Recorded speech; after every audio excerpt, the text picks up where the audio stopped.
Welcome to the Cover One Roundup. I am your host, UberHansen, and as you can see, I do not have David Foxy next to me today. Instead, I have Joe DeRosa, contributor to Cover One, host of Cover One's Under Review, which is Tuesdays at 7:30. Uh, hmm just making sure I got that right. Yeah, David is off tonight, so you're going to have the two of us, and we're going to do a little bit of uh, end of season housekeeping, let's say, and maybe preview a little bit of the Bills' upcoming offseason, try to get some positivity into Bills Mafia here before we head into the next 2 weeks, where we just so happen to have to watch the Kansas City Chiefs playing the Super Bowl again. So just kind of lay out the show really quick. What we're going to do, we'll start with a little bit of Bills news. We'll head into a little bit of a review of the conference championship games, maybe touch on the Super Bowl a tad. Then we're going to go through all of the NFL awards and talk about who we think should win the award and who will win the award. And then lastly, time permitting, hit on some positivity for the Bills. So before we get started, though, Joe, how you doing? How's life? How's everything going? We're good, man. I appreciate you having me on.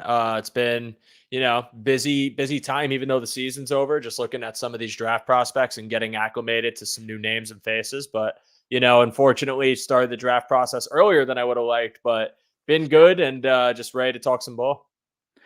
Yeah. I'm not at all ready to get into the draft. I'm not a big college football guy either, but I am stoked for free agency when we get there. Not that I expect the Bills to sign any big name players, but who knows? Brandon Bean always finds money in the banana stand. There you go. Yeah. All right, so I think we'll just hop in just with some news and notes real quick. And then the big news for Bills fans and big news for the Buffalo Bills in general is Joe Brady is now the full-time offensive coordinator. That was made official a couple days back, and we're waiting on defensive coordinator still. And I know a lot of Bills fans want Bobby Babich, but the Bills seem intent on interviewing everyone and anyone not named Bobby Babich. Thoughts on Joe Brady? What do you think about the giving him the job, letting him kind of take the reins here in the offseason we can have with him? I like the move, and it was pretty much a writing on the wall move for them, considering what he was able to do with the offense in the second half of the year.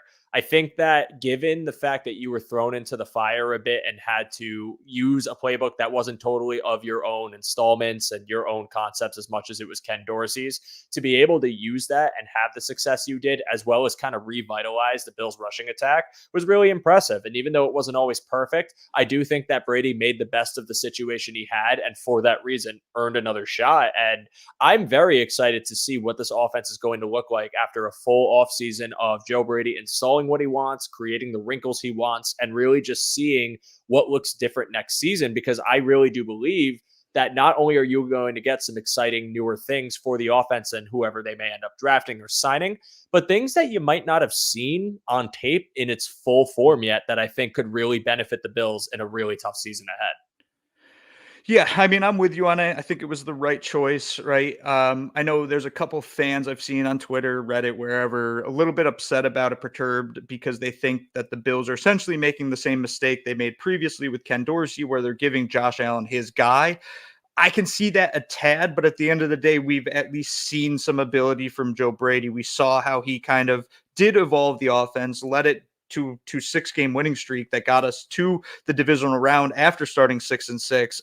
And he was using Ken Dorsey's playbook to do it, right? Josh Allen's even quoted as saying, like, we did simple better, but essentially we're doing what Ken Dorsey wanted, what had us do for most of the season. So I think with a full offseason of Joe Brady, you should have more wrinkles that Joe can instill, a better communication with Josh, better understanding of which receivers do what.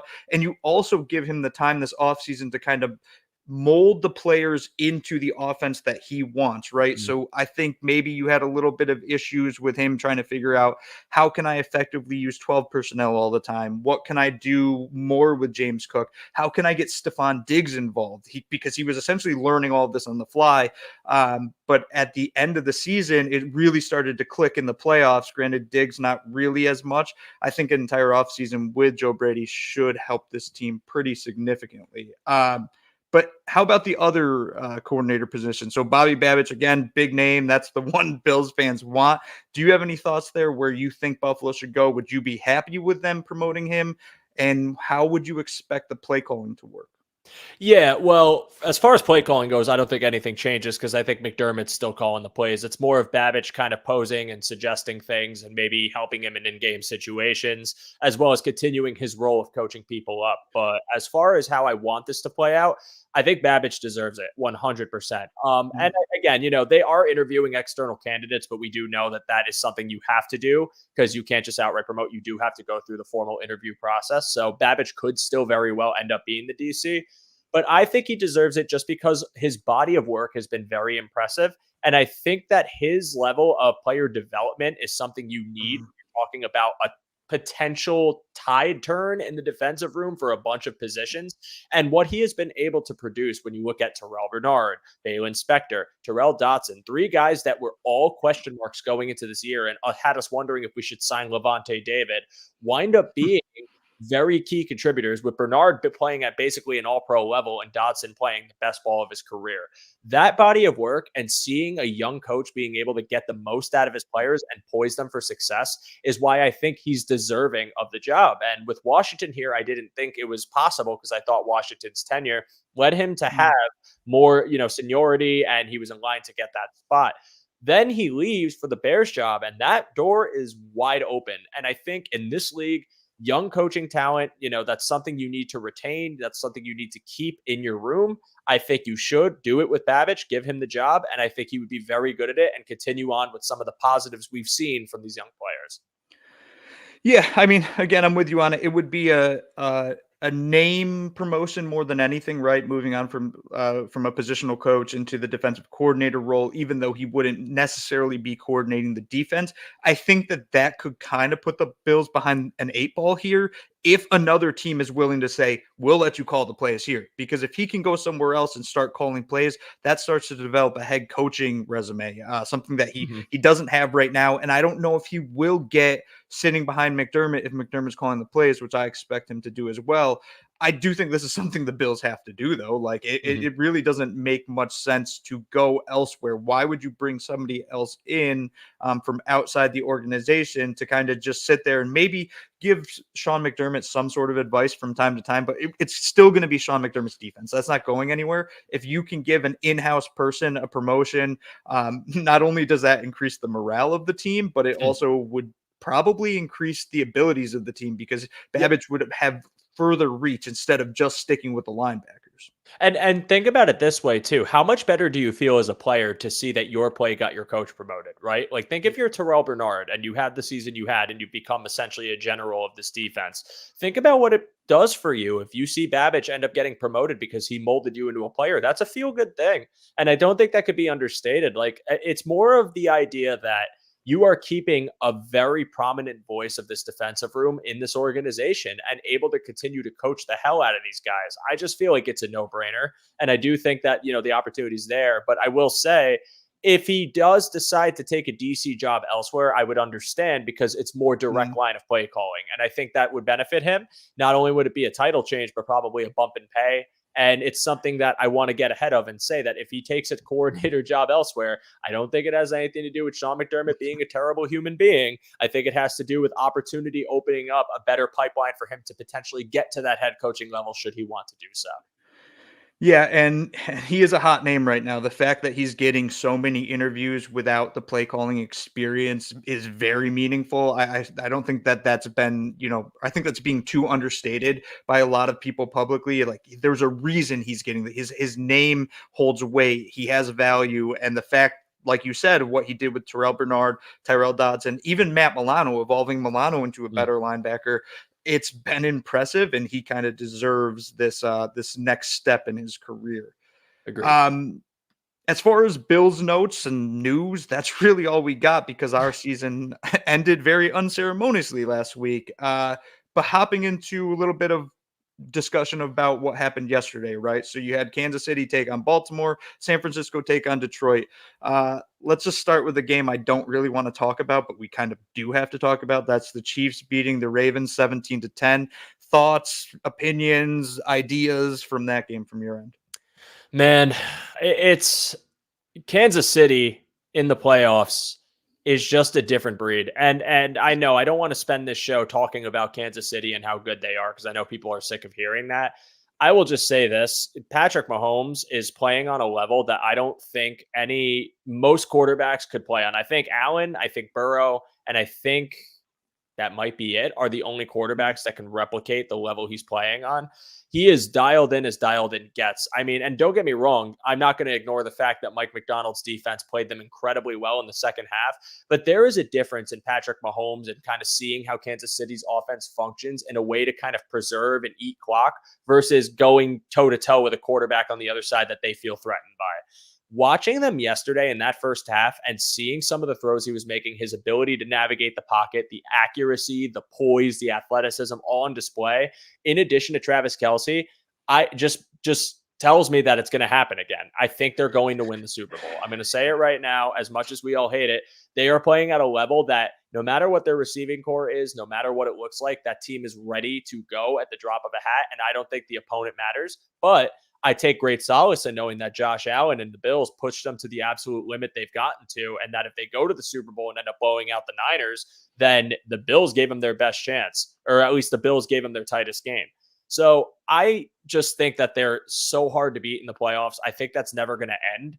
And I think with Baltimore, it's really disappointing to Mm. see not only Lamar struggle, especially with the pressure on him, but to see kind of the game plan that they went in with. And don't get me wrong, Kansas City jumped to an early lead. Why are you not running? Like, Yeah. why are you not sticking with what got you to the successful place you're in the first place? Because my issue is, I think Lamar is an elite quarterback. I think he's got a great arm. Again, we talk about some of his really nice deep passes and deep accuracy, things that I think make him strong. But I also think that he is greatly benefited by their ability to run and run well. And it felt like they got away from it way too early, to a point where you handcuffed Lamar into having to throw into a Kansas City defense that wants you to throw to them. Mhm. So I hated seeing that. And I hated watching Monken kind of continue on with it and putting Lamar under more pressure. And I hated watching Lamar crack because I like him. I like him as a quarterback. And I really wanted to see him go toe to toe with Mahomes. And more importantly, I wanted to have an entertaining game. I didn't even get that. It was boring. It was a really freaking boring game. And it ended up being boring because he cracked. And I just didn't like that. So I hope Lamar can bounce back from this, and this isn't the end of seeing him in the playoffs and being a successful QB. But man, Chiefs are hard to beat, man, and that's just a team that when they're dialed in, it doesn't matter if I'm out there catching passes from Mahomes. Like, they are going to be tough That's to true. beat, and the Bills are the one team that I think can vanquish them, and they will do it someday. I hope it's soon. Yeah, I'm with you on most of your points you made. I mean, the Lamar, just starting with the Ravens end, Lamar got rattled pretty quickly. He kind of started panicking in the pocket, and that was something that was very concerning watching him. And you and I talked before the show. We both love Lamar, so we're going to probably talk about him again in the next segment of this show. Hmm. But there's also valid criticism that's deserved, and he just didn't play well enough yesterday. Like, I spent the entire game that I was watching saying he's just not playing well enough. He's not doing enough, and I know that's crazy to say because he did catch his own pass at one point. So that's doing an awful lot. But at the same time, you need Lamar to do more, especially with all of the things that have been said about him this entire year, how well he has actually played this year. But going in the playoffs, that was the monkey on his back that he needed to kick off. And yes, he did beat the Texans. The Ravens did beat the Texans. But Mhm. then you go play the big boys in the Kansas City Chiefs, and you really aren't competitive. I know it was just a 7-point loss, but it never felt like the game was in jeopardy Right. for the Chiefs for the most part. And even more concerning was that the defense really did their job to a point, holding Kansas City to just 17 points, but the Ravens only accounting for 10 is obviously the bigger issue. From Kansas City side, here's the thing that frustrates me more than anything as a Bills fan. It seems like every year we make the playoffs, Josh Allen continues to do Josh Allen things. Now, last year there were definitely issues, but this year there weren't. Josh Allen was Josh Allen. He was phenomenal. The problem for the Bills is no one else was phenomenal. It was Mhm. Josh, and then Khalil Shakir and Dalton Kincaid were probably the three best players for Buffalo, and the other players didn't stand on their head. You expect Stephon Diggs to have a big game. You expect the offensive line to dominate, the defensive line to dominate, Jordan Poyer, Micah Hyde to make play. None of that happened. And then meanwhile, every single time I watch the Chiefs in the playoffs, Patrick Mahomes is still Patrick Mahomes, but the rest of their team elevates. And Yeah. that's another thing that I look at and I'm saying, why is that? Like, the perfect example of all that is Marquez Valdez-Scantling, who was so bad this entire year, and then he gets in the playoffs and he's making diving catches and one-handed catches and basically winning the game for them. Against the Bills, he had a huge catch. Against the Ravens, he had essentially the game-sealing catch. And it's like, how has he just suddenly elevated his game? That's the thing that bothers me as a Bills fan watching yesterday was I see the entirety of the Kansas City Chiefs team elevate. And when I watch the Bills, it feels like I'm watching one player try to put the entire team on his back. And, it frustrates me too, because I think Josh Allen, again, he's one of those quarterbacks that I have full faith in the playoffs. I really do, because I think there's a level of intensity that he plays with when the consequences are dire. To me now, that's become a trend more than anomaly. And I know the Bengals game happened last year. I do think there's a lot of context to that game as to why things went haywire beyond him, although he didn't play a great game. But I think Allen has this level of intensity when he gets to the playoffs that he just cleans the things that you need to clean up. And when he goes up against really tight competition, that's when he's his best self. And it's usually against the Kansas City Chiefs. I think Josh Allen went nuclear in this game. Excuse me. I don't think the narrative around him is fair at all. I think Josh Allen played one of the best games of his career, and I know there were still some lapses. I know he didn't play perfectly, but I see some of the deeper throws he was attempting to make. The Diggs drop that would have been one of the best throws of Allen's career. The Shakir touchdown that was one of the best throws of Allen's career, in my humble opinion. His ability to run. He put this team on his back and gets no reward for it, but all of the blame. And that always drives me crazy. But what I will say is why I have confidence that maybe the Bills can actually pull it off is for that very same reason. I don't think there's ever going to be a game for the rest of the Mahomes-Allen rivalry where neither one plays to each other's level. They match each other. It's Goku and Vegeta became a Super Saiyan eventually. And I think the same thing will happen for Josh Allen. It's frustrating right now, but I got to tip my cap to Kansas City, man, because you look at what they just did to the number 1 seed. You look at what they just did to our AFC East rival. And in my opinion, look at what they're about to do to San Francisco. Because while San Francisco is a team with a ton of talent, I am telling you right now, they are going to ball out. And it's going to happen to me. And, maybe I'm saying this with the intention to jinx them and make them lose. But I really do believe that you lost to the best. And I think that Josh is the one thing that can actually trump the Chiefs in the playoffs, and it will happen one day. I do like that take. I really do think that when Josh and Mahomes play, it's unlike anything we're seeing in the current NFL. Like the two of them, that rivalry that they have is just different. And I know people will be like, well, what about Joe Burrow? It's not the same when Joe Burrow plays them. Like Joe Burrow, very good, but when Josh and Mahomes go, it's Josh Mahomes throwing punches the entire game. It doesn't feel that way when Burrow plays them. I saw one comment here from Dave Bradley. Would the Bills have won if they played the Ravens? I want to get your take on that. You know something? The more I separate myself from it, the more I say yes. And my reasoning is I think Sean McDermott has defended Lamar Jackson really well in the past few matchups to a point where with the line you have right now. Now, again, we're saying I hope Dave's prompt is saying if they're healthy, because if you have Terrell Bernard and Matt Milano against the Ravens, I think you win that game. No problem, because I think you could fluster the Ravens. You could get in their heads. You'd be able to shut down their run. And again, you see how rattled Lamar got. I think you would have that same success. So a healthy Bills defense, yeah, I think you can win it. But I think you would have problems with their defense. It would probably look similar to what you saw them play against Kansas City, or even the last playoff game we had against them, where it wasn't really that high scoring. The pick six kind of inflated the numbers. But yeah, it's a damn shame we never got that, because I really wanted Josh versus Lamar AFC Championship. Yeah. So for me, I mean, if the Bills are healthy, I think the Bills would have beat Kansas City too. But going into that game, assuming, let's say Terrell Bernard came back, but he's not 100%, which it doesn't even sound like there was really a realistic option for him to come back with at any point with his ankle injury. If there's no Terrell Bernard and the Bills are still stuck with Tyrell Dodson and AJ Klein, I don't know if Buffalo could have beat Baltimore. I think Buffalo could have beaten Kansas City with that. I mean, we saw them nearly beat Kansas City with what they had at linebacker. I just don't know if the matchup would have been as good against Baltimore. But I'm with you 100%. If Buffalo has Matt Milano, I think Buffalo is going to the Super Bowl. Unfortunately, the injury bug just continues to strike us, which is just sucks. Year in, year out. Yeah, man. It just please, next year, please let us be healthy. San Francisco, Detroit. Thoughts on that game? because that was one hell of a football game. That was a great game. That was debatably one of the best games of the playoffs, if not the best. I'm going to say this about Dan Campbell. Dan Campbell, I support aggression. And I think, honestly, there were times that people criticized that I actually supported. And one of those I'll say was when they went for it on 4th down and Reynolds dropped the pass. I was full all in on go for it on 4th down right there for the reason that, one, their kicker's inconsistent from 45 yards plus. I believe it was a 44-yard try. 2, you're talking about an offense that at that point in the game was dominating. It wasn't even like close. They were moving down the field at will. They were running on you for, chunks of yards of play. They were throwing on those play action shots as well as those intermediate passes that Goff was hitting. It made all the sense in the world to go for it right there. So that wasn't my issue. I have 2 specific issues with Dan Campbell in this game that I think messed them up. Actually 3, but this could also be seen as a Ben Johnson problem. The first one is before half, not going for the touchdown, but instead taking 3. I get it in principle. I do. But I think at that point in the game, you could absolutely bury them and step on their necks right there to a point where it separates you enough and doesn't even allow any post-half momentum to really matter because the gap is that big. So that's my first one.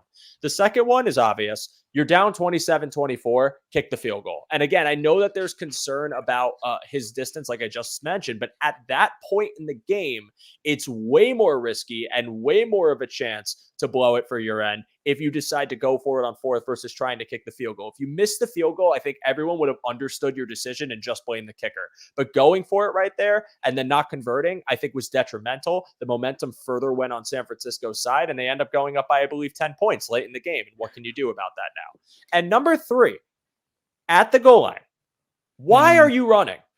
Why did you listen? I get the idea of like tricking them, but there is so much on the line. If that run fails, you have to burn a timeout. You're boxed into running the onside kick, which they still somehow almost got, but not really because I guess it was a penalty. But you're boxed into the onside kick, which is a low probability play. Why are you running?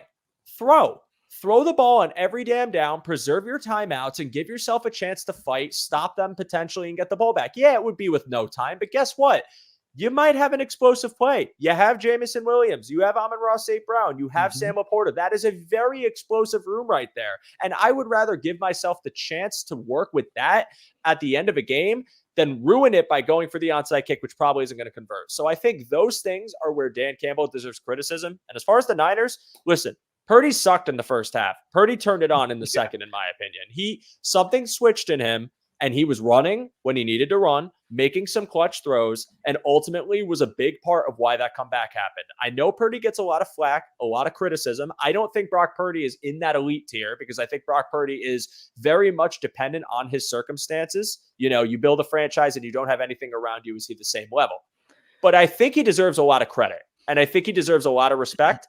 And if he beats Patrick Mahomes' Chiefs on Super Bowl Sunday, like in a way where he plays a good enough game, I'm willing to put him in, that upper echelon, not elite, but upper echelon of quarterbacks in this league. And I think people got to have a better narrative when they talk about Brock Purdy. Yeah, I mean, the thing with Purdy, the easiest thing to say is he has all this talent around him. He has Christian McCaffrey, Brandon Ayuk, Deebo Samuel. He has a great offensive line, like a great play call, all these things. But when you watch him play, he does make a lot of pretty impressive throws. He does escape in the pocket well. And then yesterday, all of a sudden, he turned into Lamar Jackson Light, just running around like a maniac. I don't think that he's an elite quarterback, but I do think he's much better than a lot of people want to give him credit for. And I know yesterday, like one of his touchdowns, right, hits the defender in the face and bounces into, I think it was Ayuk's hands for the touchdown. That's why I said second half. Or no, that was a second half play, wasn't it? I think so. Yeah. Most of the second half.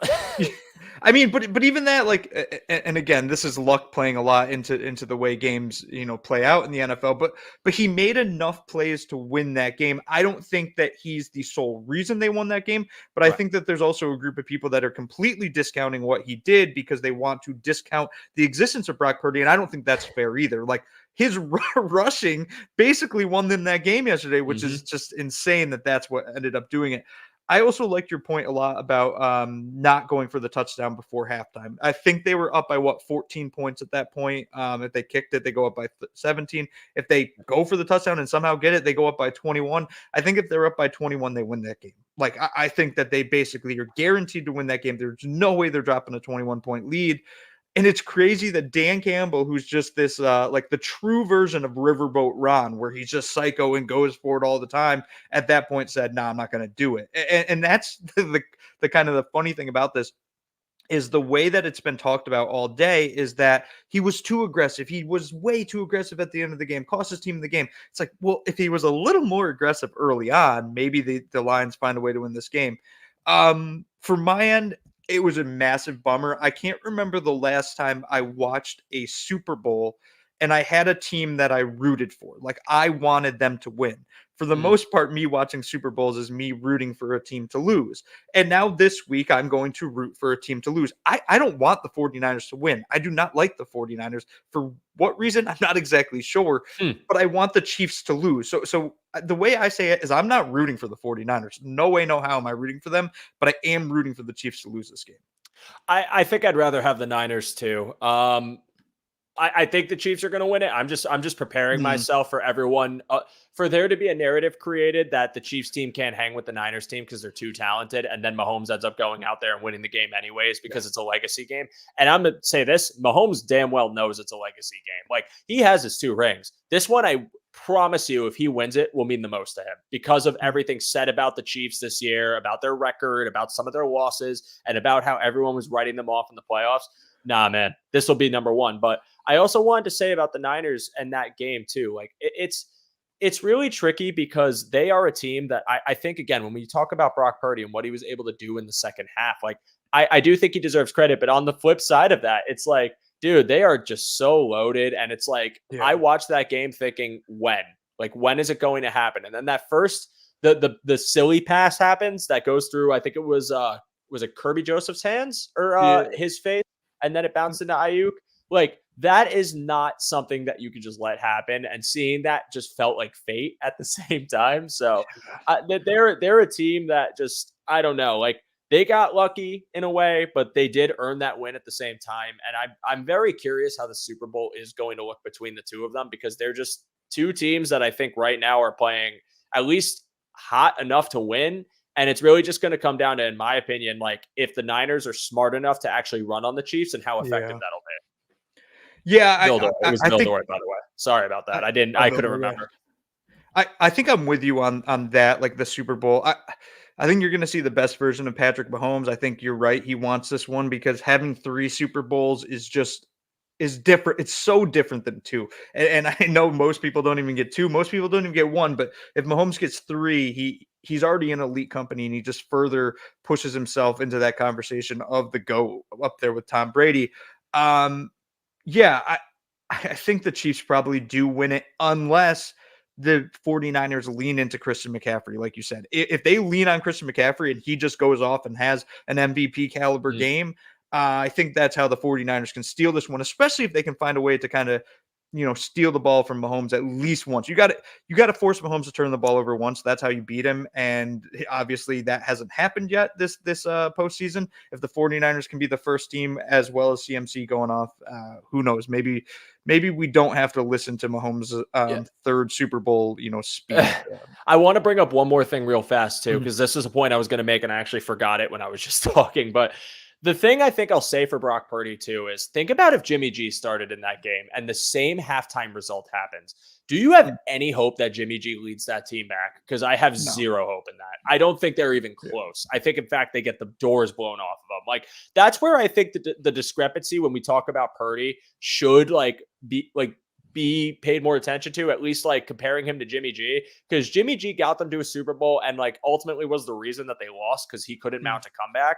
I think Purdy has just erased that narrative that the Niners can't come back, and they actually have that ability to kind of take the lead if they're down by a few scores and have a concerted game plan because of their explosiveness. So again, I'm not writing off Brock Purdy. I just want to defend him because I do think some of the narratives about him are a little insane. I'm not saying he's on the cream of the crop yet, but I do think he's played really well and has a chance to get his first ring and get the Niners a a long-awaited ring that their fans have suffered so much. They haven't had one in so long. I feel so bad for them.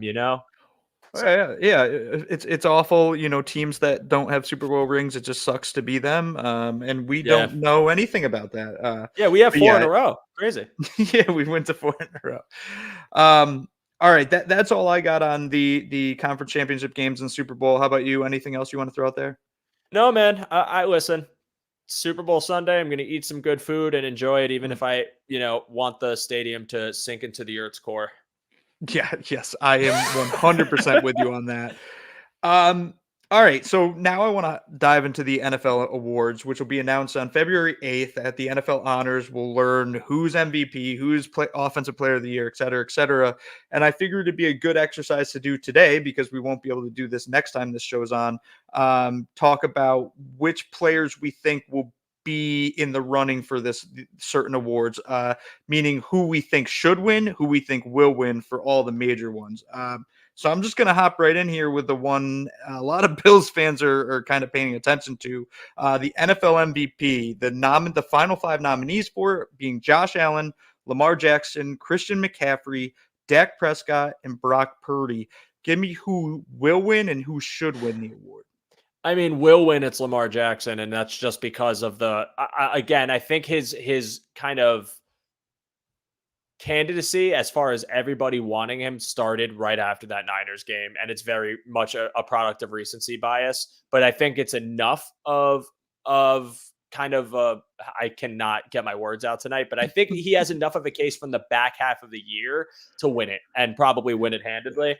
Should though, I mean, look, I think Dak had a great year, but I think Dak had a few games where, like, especially in the back half of the year, where I'm kind of like, he kind of got exposed. And when you saw him go up against like those really tough teams, even at home, he was starting to kind of struggle a little bit. And again, like, I know you can't put playoff bias into this, so I won't say it, but like, if you did, you would look at that game and say, what the hell?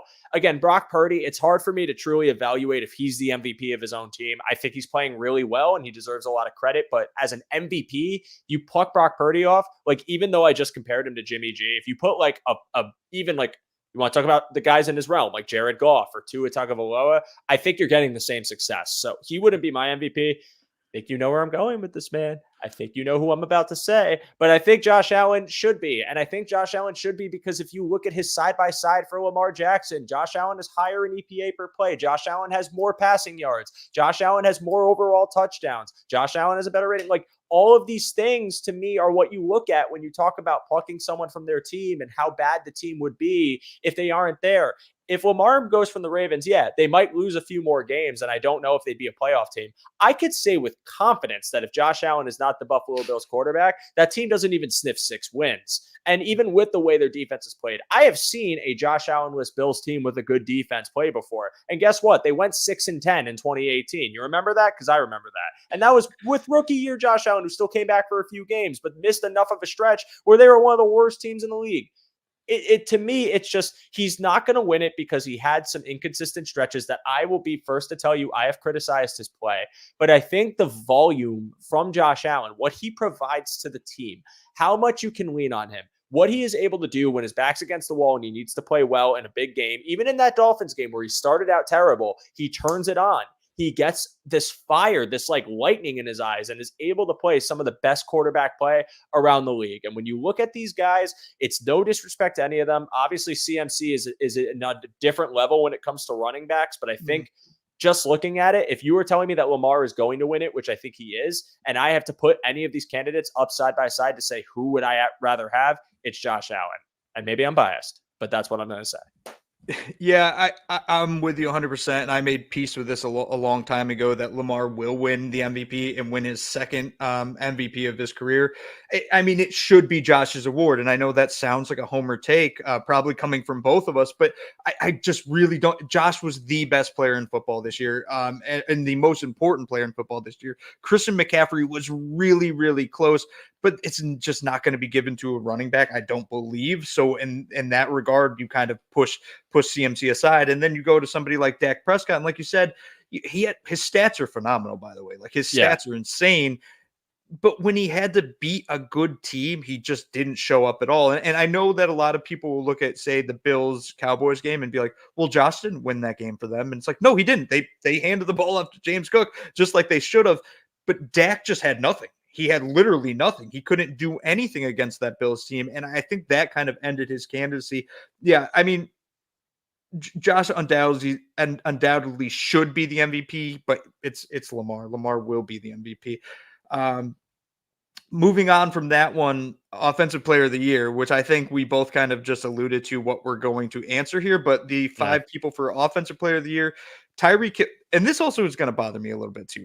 It's Tyreek Hill, Lamar Jackson, CD Lamb, Christian McCaffrey, and Dak Prescott. So just before we get into it, the fact that Josh Allen, who led the league in touchdowns and yards, is not in the running for offensive player of the year, but Lamar Jackson and Dak Prescott are, that doesn't make any sense to me. If you want to say that the MVP award is for a quarterback that plays like a quarterback, meaning they're throwing out of the pocket all the time and most of their production comes there, I could understand why you wouldn't put Josh there, but the fact that he had 15 rushing touchdowns, an NFL record to go along with 29 passing touchdowns, and he's not an offensive player of the year, that's a problem to me. I still think it wouldn't have mattered because I know who the offensive player of the year is, and I think you do as well. Yes, and it's infuriating. Again, like, I'm happy he got an MVP nod, but again, just how can you not include him, man? How can you not? Like, I just think about it objectively and look at like what his skill set is compared to Dak. Like Lamar, I can absolutely understand because Lamar is a two-way threat. Dak is not nearly the same level of a two-way threat as Josh Allen or Lamar Jackson. And like, this is what makes me so upset is like, how can you acknowledge that he can be in the conversation for MVP, but when you talk about offensive player of the year, just forget that, because the reasons you have him in the MVP is for his offensive output, which would put him right here in the offensive player of the year. Like, I just, the voting is very odd to me. And you know what? Like I said, I don't think Josh Allen played a consistent enough brand of football this year to win the MVP. Like, that's why I think Lamar is going to win it, even though Lamar was steady and Lamar was safe. That's like the steady, safe choice. And when he played the Niners, he played well. And then the final few games of the year kind of clinched it for him. So I get it. But like, you're not even going to tell me that Allen deserves offensive player of the year, considering his rushing output alone. Like, not take away the passing stats, he still has a good damn year for a running back. I think it's like, I got to find the stats, the raw data. He had 524 yards and 15 touchdowns. Like, that's a goal line back numbers, and he's a quarterback, man. That's crazy. How can you not even include him? I don't even know. Crazy stuff, man. See, I didn't look at this list, and now I'm looking at the list, and now I'm getting angry. It's happening live. Yes. Yeah, I mean, I'm with you. Like, he had 15 rushing touchdowns. What did CMC have exactly? I think maybe 22 on the ground, or maybe it was 22 total CMC had. And CMC should win this award. I don't think that they're going to hand the award, the MVP, to Lamar Jackson, and then be like, oh, by the way, you're also offensive player of the year. I think a lot of the voters for this award are going to be like, we know that Lamar is going to win the MVP. The offensive player of the year award should essentially go to the best non-quarterback at this point, because that's the way that these awards work, right? MVP is the quarterback award, then make offensive player of the year the best non-quarterback, and that undoubtedly is Christian McCaffrey, who had a phenomenal year. I don't think an MVP year, but definitely was the best offensive player in football. It was 21 total touchdowns, by the way. It was 14 rushing and then 7 receiving. And so Josh had more rushing touchdowns than Christian McCaffrey. It's bananas, dude. And yeah, I agree. I think CMC is your clear offensive player of the year. I mean, again, what the Niners have been able to accomplish this year is really impressive. And I love Debo. I love Kittle. I love Ayuk. But we all know that the heartbeat, and at least in my eyes, is CMC. He's unbelievable. He is just far and away the best running back in the NFL. I think the only people that come close to him in that regard are probably like Nick Chubb at full health. And then, honestly, like, who would you put there right now, like next to CMC and maybe Nick Chubb at full health? I can't. The point I am making is just that level of play that he has been able to sustain, and what he has provided to that offense is just ridiculous. He averaged 5.4 yards per carry this year. He's still at 564 receiving yards. Like, the man is an absolute menace. It's a no contest for me. And listen, Tyreek Hill had a great year. If Tyreek Hill got to 2K, then I'd be saying Tyreek Hill, because that's an unbelievable amount. But Tyreek, I think, was a little bit banged up as the year went on and didn't play to the same output that he could have been playing at. And that's why I think CMC runs away with it. Yeah, I'm with you too on the Tyreek Hill, like 2,000 yards, he gets it. And CeeDee Lamb also had a great year. I just Mhm. don't think that it kind of competes with Christian McCaffrey, who is legitimately in the MVP conversation, a quarterback only award. He's legitimately in it. The fact that he's legitimately in that award talk means he's going to win Offensive Player of the Year. Yeah, 2,000 Um, all-purpose yards. Just yeah, ridiculous, ridiculous numbers from him. phenomenal, phenomenal. Defensive Player of the Year. So 5 nominees: Deron Bland, Max Crosby, Miles Garrett, Micah Parsons, TJ Watt. Who should, who will? Um, well, I I'm gonna say should. Honestly, I think will it's TJ Watt, and I think should is a toss up between Garrett and Watt. But I think Watt should, like, Garrett is always going to be at the top of the stat sheets when it comes to like pressure, when it comes to pressure rate, when it comes to double team and beating double teams. Like Miles Garrett is an absolute freak of nature, and he could be on this list every single year. I think Watt, just the sack count and kind of his level of dominance on the edge, and also the drop off that the Steelers have when he doesn't play is why I'm just going to give him the defensive player of the year. I think he's earned it. He's an absolute stud on the edge, and I this one doesn't infuriate me as much unless Deron Bland won it because I just don't think Deron Bland is more than just a ball hawking corner. He gets burned in coverage a lot, and I think he's a great CB2 in a defense, but I just don't view him as a defensive player of the year corner, like not like a Stephon Gilmore type. You know what I mean? Where like he was just genuinely locking people down and there was no question. Bland has a high interception count, but he's kind of a boomer bust corner. So if he were to win, I'd be a little bit annoyed. I love Max Crosby. I think Max Crosby's great in his own right. I just don't think he did as much as, Watt, Garrett, even Parsons. I have to look at the Yeah. stats actually. Actually, no, I take that back. I think Crosby might have had better numbers than Parsons. I got to look it up. This one I don't know. But Mhm. TJ Watt to me is my D player of the year, and I think he deserves it. Yeah, TJ Watt is, I think he's the best defensive player in football. I thought that for a few years now. He's an absolute dominant force. So coming into this year, I fully expected him to go off, and he did. He led the league in sacks again with 19. He kind of is that entire defense at points. His just ability to dominate off the edge, and it doesn't matter how many blockers they send at him. And he'll get to the quarterback, and then when he gets to the quarterback, he'll strip the football. Like he is an absolute game-changing player, a player that I would absolutely love if he was on the Bills, but that will never happen. Mhm. Miles Garrett, like you said, though, he kind of made that Cleveland Browns defense tick, but that Cleveland Browns defense had way more talent than the Steelers defense did. So I think that kind of helped Garrett a little bit, not taking anything away from his season. Max Crosby, I think he's like one of the most beloved players in all of football. Just seems like a really good guy. Plays like 98% of the snaps, which is insane for any defensive lineman to do at this point in their career, in this point in NFL Bananas. history. Insane. Micah Parsons, I don't think he just had that dominant year that I think a lot of people thought with him moving almost full time to the defensive line.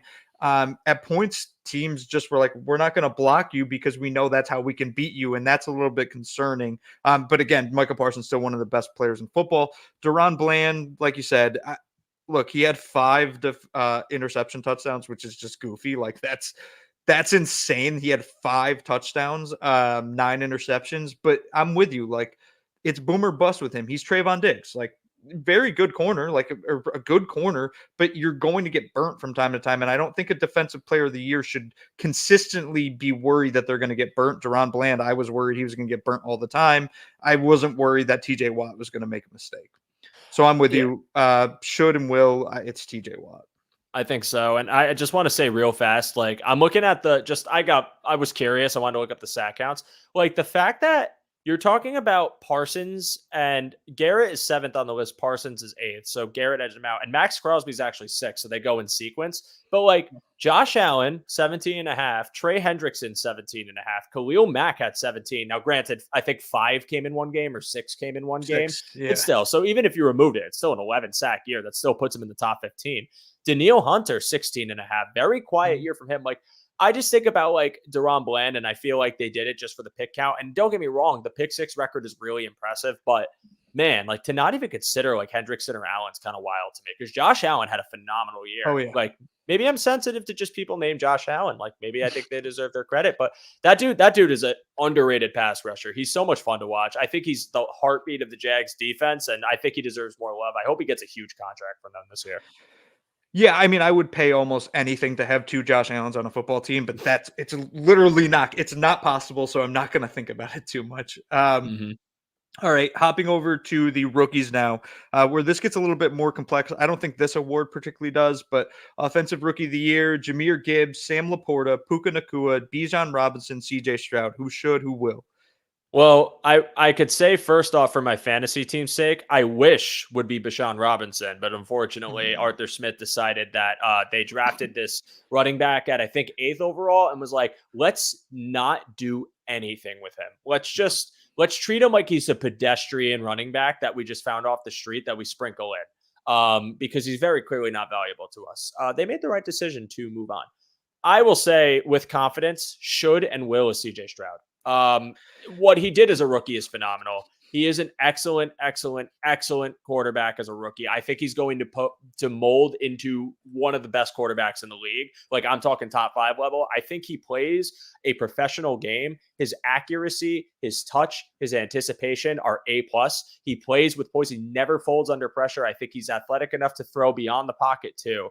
I see a lot of Puka in the chat. If CJ Stroud didn't have the year he had, Puka would be my number one. Puka's unbelievable. And I love Puka Nakua. Everything about him, his game is electric. He could create space anywhere. He could create space in a box that's taped shut. Like he is that good of a receiver as a rookie. But Stroud's rookie year, like, has established himself already in my eyes as a top 10 quarterback in this league. I think he's only going to ascend further up, and I think he deserves all the credit. So for me, even though I love Puka, and in any other year where there isn't a quarterback here, I'm going Stroud. I think what Stroud did is way more impressive. And I think another thing is Stroud was elevating a lot of the talent around him too. Like, Tank Dell is awesome. When Tank Dell went down, they didn't slow down. Like they won a Mhm. playoff game and they were working with Nico Collins and they had an aging Robert Woods who wasn't 100% healthy and Dalton Schultz. And like, again, I know people are going to be mad because they want Puka. I love Puka, but I think Stroud was just really impressive. And I think that even though Puka has the record, I think this is Stroud's award and he's going to be my should and will. Yeah, so Stroud will. I think that's almost guaranteed. Like I'd almost there's one other award I think's maybe more guaranteed than that, but CJ Stroud's winning Rookie of the Year, Offensive Rookie of the Year. I am on the fence about should win this. Puka literally breaking a 63-year-old record is a big deal. I wonder if there's any voters that are going to, say, he broke a record. CJ Stroud didn't. CJ Stroud was really good. Like I put out power rankings today. What did I have CJ Stroud at? QB4, QB5. I can't remember exactly. I had him ahead of Joe Burrow, which pissed some people off. Hmm. CJ Stroud for a long time this season. I said, no, I'm not buying it. Like, no, it's not enough. He's a rookie. Like, he's going to hit a rookie wall. We'll see the mistakes. And there were a couple bad games. Like, he played the Jets and was absolutely atrocious. And I do have a little bit of a concern. His stats, if you look at them outdoors compared to indoors, because, of course, playing for the Texans, he plays in a dome. Indoor stats are insane. Outdoor stats are pretty rough to look at. But Hmm. he was so good. And like you said, and I have the same exact thought, is he elevated talent. Nico Collins is not a number one wide receiver to me at all. So the fact that he could elevate him even when Tank Dell went down, it just goes to show how good CJ Stroud will be and already is. Man, I don't know. I for the sake of being different here, I Yeah. think I'll say Puka Nakua should, but dude, it's in all honesty, they should honestly both win it. I wonder if Yeah. there's any chance we could get a split, which would I'd love require a that. tie vote. But yeah, Yeah, because this is they did. When's the last time they did a split award? Was it the split MVP? I think it was the MVP. Yeah, that's the last Yeah. one I can remember. I would support a split offensive rookie of the year. Like I again, Puka is a Yeah, record breaker that's hard to ignore. I view it as like a little quarterback biased here. And true. also like with Puka being in McVay's system, like Sean McVay could make me a 1,200-yard receiver because he's just an offensive genius like that. But it's not like just that. He literally set a record. So I would be very, very supportive of the split award. Yeah, I'm with you. I'm with you. All right, let's hop to defensive rookie of the year, which I think's probably the most difficult one, just because the names on here they do have a little bit of value, the names, but I don't think any of them really stood out in the way CJ Stroud or Puka Nakua stood out. Defensive Rookie of the Year, the final five: Will Anderson, Jalen Carter, Joey Porter, Kobe Turner, and Devin Witherspoon. Should and will. Um, should and will, I think, are going to both go to Will Anderson. I think Jalen Carter had a great first half of the year, and I think he's a great player. I feel like Will Anderson contributed a bit more defensively for the Texans, and I think he kind of had that really nice rookie season. Hit it like it's kind of tough for me because like again, none of these guys were really overwhelming, but I think it's Will Anderson. I think he had a really nice rookie season. I think he's going to be a formidable cornerstone of their defensive line for a long time to come. Generates pressure, really good on the edge. Like he's the kind of guy like that I think is someone you can build around defensively. And I love Witherspoon. I'm really happy for Kobe Turner to even be on this list. Joey Porter Jr. I think is going to mold into a really good corner. And again, like it's no disrespect to any of these guys. I think all of them have a case in some way, but I think Will Anderson just gets it. I think he has really established himself as someone that is going to be a really good edge presence for that team and in the league for a long time. Yeah, so this one was hard. I had to do a good amount of research on this. I'm with you on the Will. Like it's gonna be Will Anderson. I think. I think that there's a little bit of Houston Texans bias, maybe for the voters this year. They like the Texans because that was a really cool story. A team that wasn't supposed to compete and had young players stand up and just absolutely dominated points. And Will Anderson got better as the season went on. I remember watching Texans games late in the year, and Will Anderson was always in the backfield, always at the quarterback, finished with 32 pressures, which is a pretty massive number for a rookie. And the 7 sacks, though not a gigantic number, is a pretty good number for a rookie. Man, Devin Witherspoon I like a lot too, though. I think I'll go should and will with Will Anderson. I think he was the best of the bunch. And that's crazy because early on, Jalen Carter was like running away with the award. And then he kind of fell asleep at the wheel. That is a bad joke. I did not mean that to be a joke. Oh my gosh. Jalen Carter. Yeah. As the Eagles defense got bad, so did Jalen Carter. Will Anderson never really had that lull. He got better as the year went on. So I'll go Will Anderson. Yeah, I think that's fair. Yeah, Carter was poised to be that, and I think just again there was a whole team defensive regression there, and I think that even though I don't think he was the problem, and I think he still played well, it's not enough for me to say that Will Anderson would lose it to him. I think it's Anderson's to lose, and you got it. Yeah. For sure, for sure. All right, 2 more quick awards. So, comeback player of the year, final 5: Joe Flacco, DeMar Hamlin, Baker Mayfield, Matthew Stafford, Tua Tagovailoa. Should and will.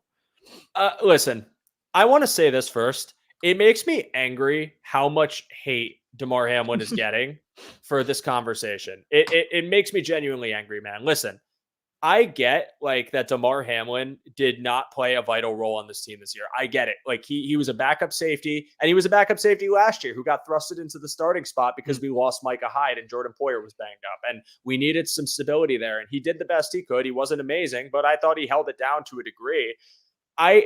I just cannot fathom the absolute hatred that people have for DeMar Hamlin now because of this. And like, here's my thing. Look at the list. Joe Flacco had a 3/4 week run of nice, really good quarterback play. And that's awesome. We did not see a full season of Joe Flacco.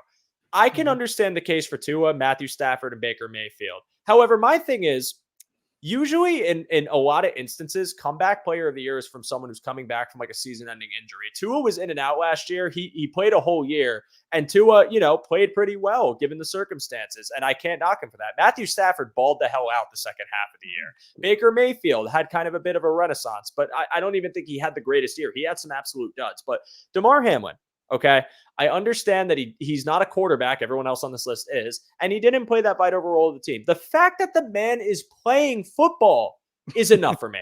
It's enough for me because I cannot even fathom the mental toughness you have to be dead, to literally be dead, revived, then sit in a hospital for multiple weeks in breathing tubes, wondering how the hell you survived, wondering what the hell happened. Then thinking about the game you grew up playing, the game that you have devoted your time, energy, and life to make a livelihood and had the chance to play in the NFL, be the reason that you are bordering death and decide I'm not letting this stop me and come back to the league, play on the special teams, play in certain games. I'm sorry, man, but while I have infinite respect for what Flacco was able to do, Baker Mayfield's comeback, Matthew Stafford, who I absolutely love, Tua's comeback, like all of these guys, I just don't think they're on the same plane as dying and coming back. Like, I Yeah. just don't. And I think Joe Flacco said it himself.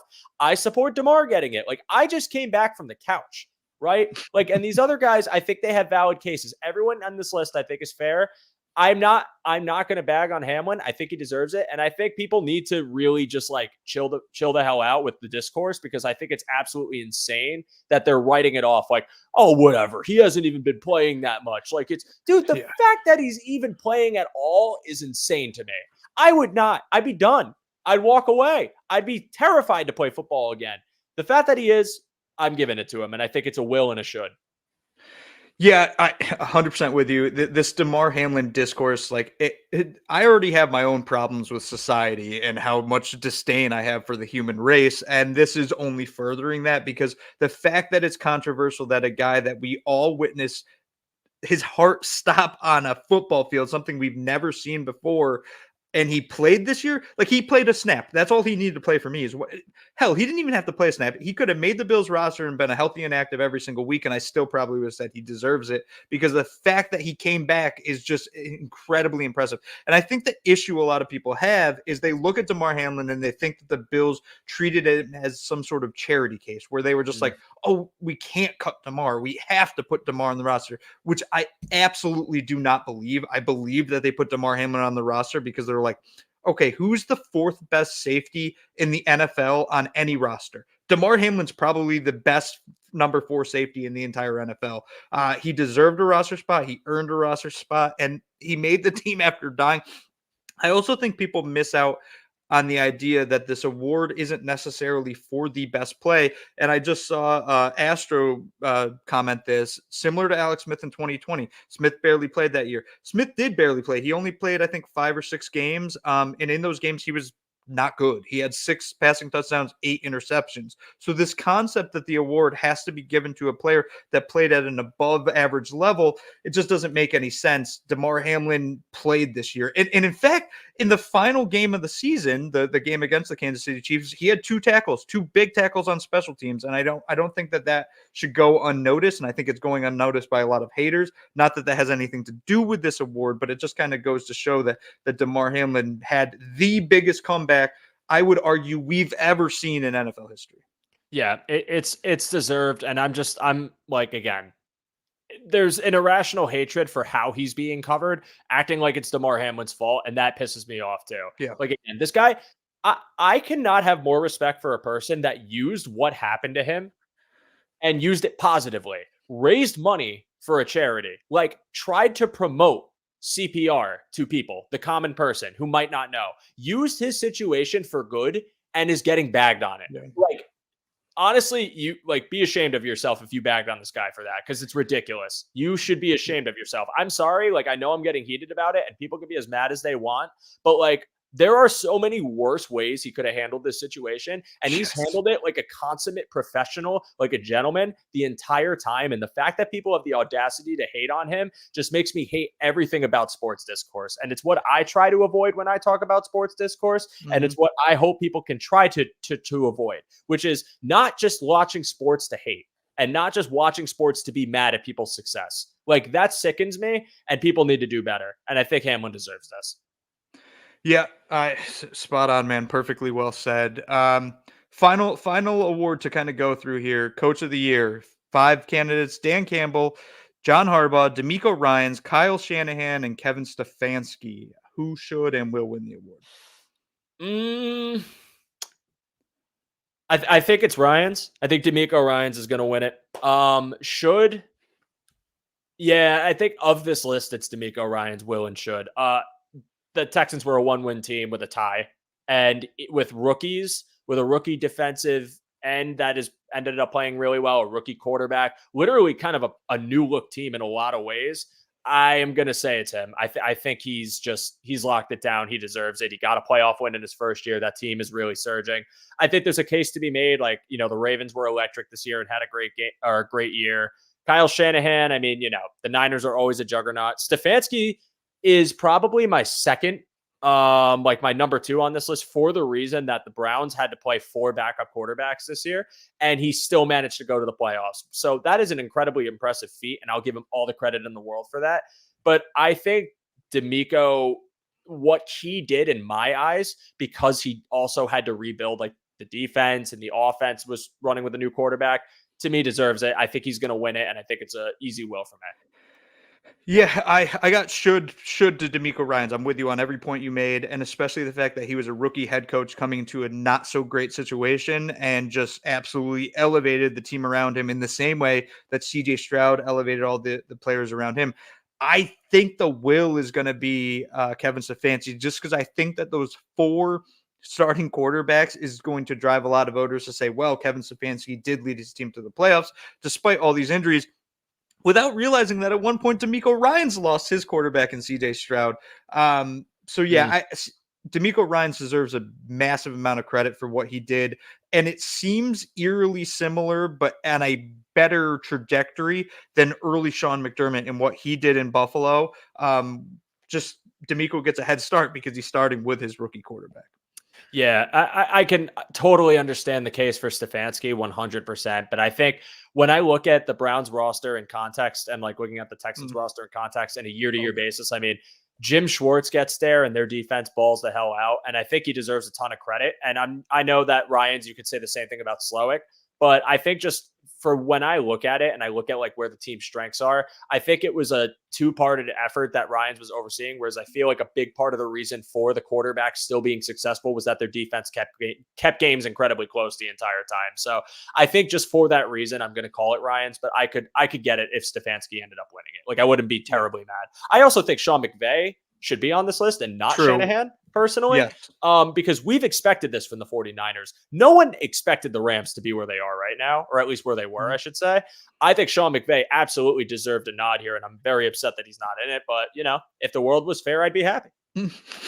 Yeah, no, Sean McVay did 100% deserve to be on this list over even John Harbaugh too. I know John Harbaugh led his team maybe a little bit further than I thought, but I think everyone thought Kyle Shanahan was gonna carry this 49ers team probably to the Super Bowl, and lo and behold, here's where they are.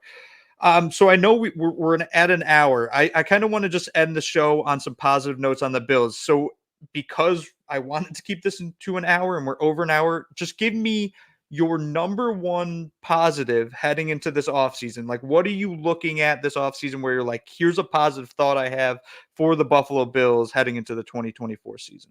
Yes. So real fast spin, by the way, I worded that horribly. I am quite a happy individual who accepts that the world isn't fair. So I apologize if that concerned anybody. I'm doing good. Don't worry. Football makes me angry. I think that's a much more valid way to say it. Positive take into next year. There's a few things, but I think that I'll kind of blanket it.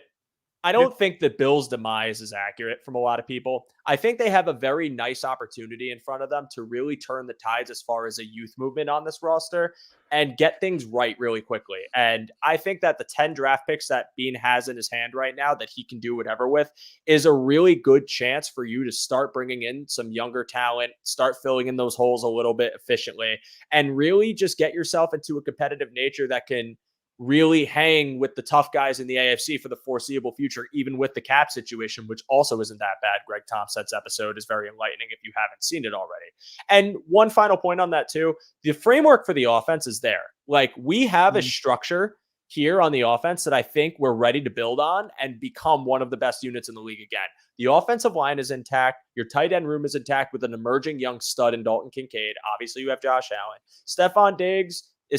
I know there's been some controversy with him, but I do think he's still the wide receiver 1.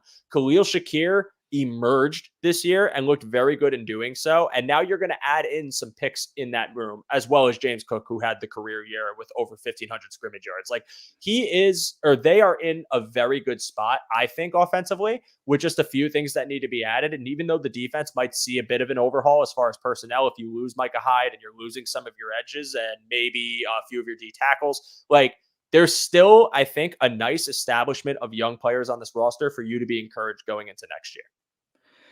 Yeah, I mean, it's almost like you read my notes. But yeah, I think that I'm kind of aligned with you on this, and I'm going to take it a step further, and maybe a controversial point here. I think that the Bills can be better next year. I think a lot of people are banking on the idea that they're going to be worse because they are losing some important players, or at least theoretically losing some important players in a player like Daquan Jones, Leonard Fournette, AJ Epinesa, Micah Hyde. Who knows what's happening with Jordan Poyer? Gabe Davis is probably going to move on from Buffalo. All of that, being said, I think the Bills have an opportunity to get younger, faster, and possibly improve at some of these positions. And I hate saying this. I hate saying this. Micah Hyde is one of my favorite Buffalo Bills of all time. I love Micah Hyde. I do think we saw a little bit of a step back. We didn't see that all pro caliber player at safety for Buffalo anymore. If the Bills can upgrade at that position, which is not a guarantee, there is no guarantee no matter if they sign somebody or draft somebody. But if they can hit on that safety and find a guy that's playing with a little bit more speed at this point in their career, they can upgrade there. They can upgrade at wide receiver too over Gabe Davis. Obviously, again, not a guaranteed, but a possibility. The same offensive line's coming back was a huge boon for this team, an offensive line that played really well. Meanwhile, Terrell Bernard and Matt Milano, in Mhm. theory, will both be healthy. Arguably the best linebacker duo in the NFL. Like, this team has the ability to be significantly better on paper going into next season than they were when they played the Chiefs, a team that's about to go to the Super Bowl, and they played them within 3 points. If maybe we just hit a field goal, who knows what happens? So the concept that the Bills could be better next year, and I know this is something we've probably all said every single year at this point in the season. It's just the concept that they could be better is something that has me excited for what we could see this offseason heading into next year.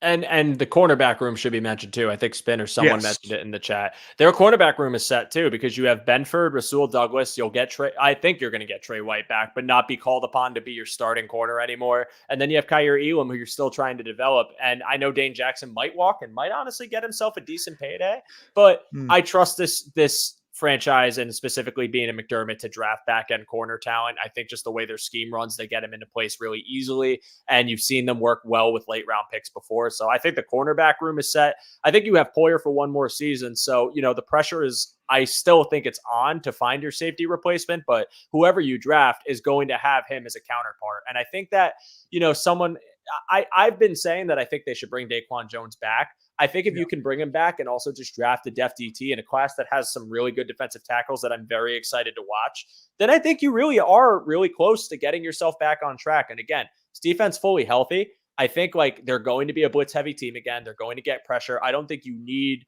as badly Ebenezer or Floyd as you did when everyone got hurt. Now, if they get hurt again, then we have problems. But I do think that they're still going to be a tough defense to face, even if they lose some key pieces. So I'm still excited to see what they look like. I think the draft and free agency is going to be a very fun process for all of us Mhm. because we're really going to see what direction they want to go in. And I think ultimately there's still a team that's going to contend. I don't think that's going to stop. I think people are going to think it's going to stop, just like they thought it was going to stop this past year. And it's going to be the same result as far as success. I just hope we can win a damn Super Bowl this time.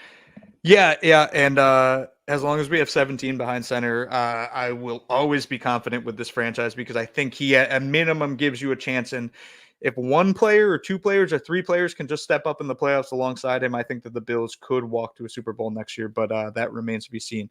That's all I got for today. Any final thoughts from your end, Joe, that you want to throw out there, and also tell the people where they can find you, what you're doing, and over at Cover One. Yeah, well, final thoughts in general are, you know, I'm sad the season's over for the Buffalo Bills, but I really do believe that there's a big opportunity for them to right things quickly. We talk about drafts a lot and how hit rates matter and everything. It takes one good draft to really turn a franchise a different direction. And I mean, you can look at the Kansas City Chiefs right now as an example. Their defense got younger and has some absolute insane talent in it. And that combination of young talent combined with good coaching leads to really good success. I think the Bills are in a position to replicate that now with their defense. And I think they're going to make a concerted effort to. However, I still want a receiver. I still want those weapons for Josh. So that's my message. Be positive. Let's have some fun with this offseason. Even though the games aren't happening now, we could still have some discourse and have a good time as we go through these months. And as for me, first and foremost, thank you so much for having me here. I appreciate you letting me play David Fox for the night. It is an honor. Yeah. My name is Joe DeRosa, and you can find me on Twitter at show_DeRosa. I host a show for Cover One every Tuesday night at 7:30 p.m. Eastern called Under Review. I will be going live tomorrow. My special guest will be Bruce Nolan, and the two of us are going to talk about the Bills' needs for next season, looking at their roster. What are we thinking of it right now? What has changed? And what can be done about it going forward that we think will improve the team? It's going to be a really fun episode. I hope you guys can come hang out. I will have a blast with Bruce, and, just going to be an exciting night. So again, thank you for having me, and appreciate all of you guys. Yeah, love it. I appreciate you coming onto the show because I was not going to do this by myself without David. So I needed someone else here, and you are always my first go to. So thank you for joining me. You can find me at UberHansen on Twitter. I actually don't know what my next set of content is. I do have a thing with draft value I'm working on, but that won't be ready for a couple weeks. I will be on this show come Monday next week with David Foxy, as far as I'm aware. He's working tonight. Who knows if he wants to be a busybody next week. But that is all for me. That is all for Joe. Thank you for joining us. Thank you for watching another Cover One show. It's much appreciated. And in the words of David Foxy, bye-bye.